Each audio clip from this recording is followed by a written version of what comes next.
We know almost certainly that Cleopatra and her two most trusted servants killed themselves on August 12, 30 BCE to evade capture by Octavian. What is disputed is the manner of death. Even to the men who found the bodies. Was it an asp that killed the Egyptian queen, or was it a vial of poison? The drama of the asp imagery prevailed through history. That image, more than anything else, solidified Cleopatra's immortality. Ancient writers claim that Cleopatra was buried beside her lover Antony in a mausoleum. But that tomb was never found.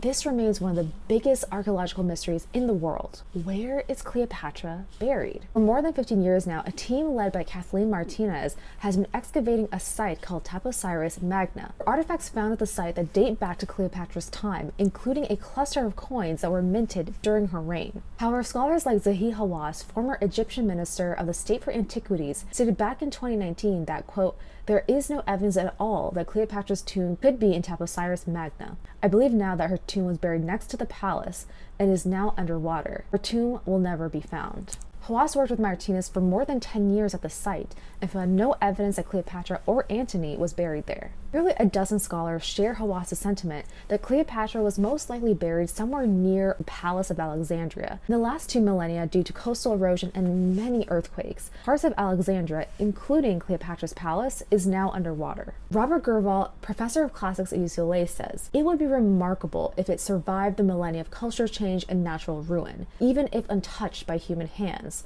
Earthquakes and seawater would have buried or submerged it. Her palace is certainly underwater, maybe her mausoleum too." But Cleopatra isn't the only one whose tomb remained lost to history. The entire line of Ptolemy tombs, Cleopatra being the last, has never been found. Historical precedent suggests that Cleopatra most likely would be buried alongside her kin, meaning the other Ptolemaic rulers, somewhere in Alexandria.